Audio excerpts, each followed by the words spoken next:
আমাৰ ছয়ন ইয়াতে শুই আছে। এয়া হ'ল তাৰ সমাধিস্থল।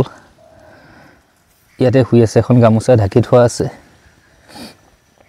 আজি ছয়নক মই কৈছোঁ যে মই তাৰ স্মৃতিবিলাক সদায় জীয়াই ৰাখিম। তাৰ লগত বহুতো স্মৃতি আছে। প্ৰত্যেকটো বস্তু ছয়নৰ ইয়াত দিয়া হৈছে।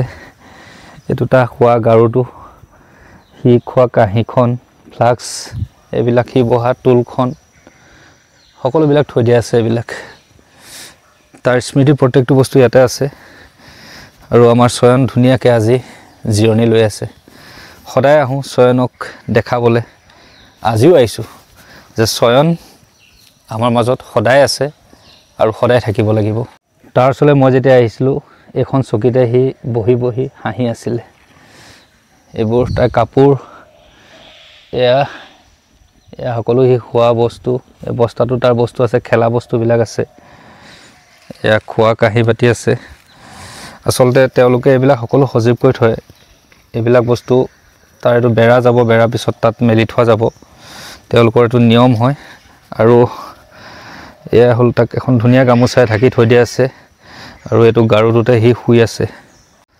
আজি তাৰ তিলানী। আৰু ছয়নৰ বাবে আগতে আহিলে খেলা বস্তু লৈ আনো, কিন্তু আজি তাৰ কাৰণে গছৰ পুলি দুটা লৈ আহিছোঁ। এটা বকুল ফুলৰ পুলি, এটা নাহৰ পুলি। সি বকুলৰ তলত জীয়াব লাগিব। আৰু এই নাহৰ যিহেতু সি গ'লগৈ, সি হয়তো আমাৰ মৰমৰ জুবিন দাৰ লগত আছে। আৰু এই নাহৰ পুলিটো জুবিন দা থাকিব। আৰু এই বকুল ফুলৰ পুলি তলত আমাৰ ছয়ন থাকিব। তাৰ এই সমাধিস্থলৰ দুয়োপাৰে দুটা পুলি আজি ৰুই থৈ যাম।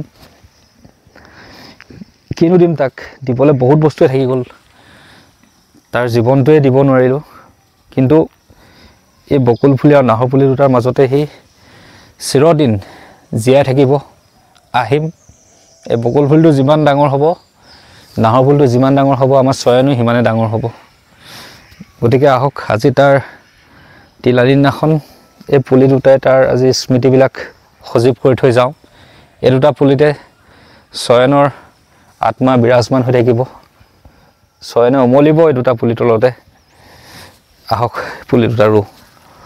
তাৰ একেবাৰে মূৰৰ শিতানতে বকুল ফুলৰ পুলিটো ৰুইছোঁ। এই ছয়ন আজি ইয়াত আছে আৰু তাৰ কাষতে বকুল ফুলৰ পুলিটো ৰুইছোঁ। এই পুলিটো যিমান বাঢ়িব, ছয়ন বুলিয়ে ধৰি ল'ব লাগিব। আৰু ইয়াত ফুল ফুলিব, ছয়নে ফুল ছিঙিব, খেলিব। এনেদৰে সি ডাঙৰ হ'ব লাগিব। এইপিনে বকুল ফুল, তাৰ এইপিনে মূৰৰ শিতান আছে আৰু সেইপিনে নাহৰ পুলিটো ৰুম। গতিকে ছয়নক এনেদৰে জীয়াই ৰাখিবলৈ চেষ্টা কৰিছোঁ। সি কেতিয়াও আমাৰ মাজৰ পৰা যাব নোৱাৰে। এটা 3 বছৰীয়া ল'ৰাৰ বাবে দেখিছিলে যে 6-7 মাহে যিটো চাফাৰ কৰি আছিলোঁ, কিন্তু উপায় নাই, বিধিৰ বিধান কোনে খণ্ডন কৰিব পাৰিব। এই বকুলৰ পুলিতে ছয়ন তই সদায় জিৰাবি, ডাঙৰ হ'বি, তোৰ আত্মা ইয়াতে সদায় থাকিব লাগিব। আৰু তই চাগে গৈ পেলাই এতিয়া জুবিন দাক লগ পাইছগৈ। সেইকাৰণে জুবিন দাই ভাল পোৱা পুলিটো নাহৰ পুলি তোৰ কাষতে এইপিনে ৰুই থৈ যাওঁ।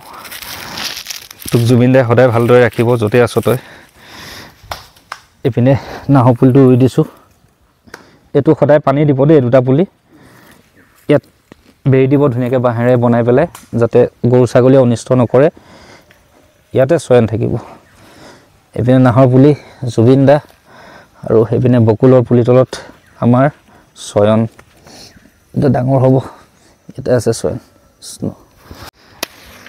সঁচাকৈ কৈছোঁ, আজি এনেকুৱা লাগিছে যেন তাৰ সমাধিস্থলৰ কাষত থকা নাই, সি যেন হাঁহি হাঁহি আমালৈ চাই আছে, তেনেকুৱা যেন অনুভৱ হৈছে। সি যেন শুই আছে আৰু আমালৈ ধুনীয়াকৈ চকু মেলি চাই আছে। কিছুমান বস্তু আচলতে পাহৰিব নোৱাৰি, কিছুমান স্মৃতি কেতিয়াও পাহৰিব নোৱাৰি। তাৰ মৰম লগা হাঁহিটো, তাৰ মুখখন সদায় মনত পৰি থাকে।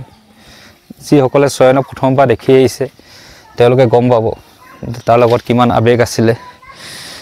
গতিকে এটাই আশীৰ্বাদ কৰিব, আমাৰ ছয়ন য'তে আছে সদায় ভালদৰে থাকিবি। কৃষ্ণ, সদায় ভালদৰে থাক। ইয়াতো তই ভালদৰে থাকিবি। তই একদম আমাৰ মাজত সদায় থাকিবি, সদায় ভালদৰে থাকিবি দেই। কিবা যদি তোক মই কেতিয়াবা খং কৰিছিলোঁ ক্ষমা কৰি দিবি তই।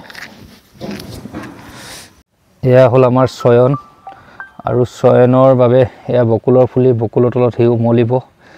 আৰু এইফালে নাহৰ পুলিটো য'ত জুবিন দা থাকিব সদায়।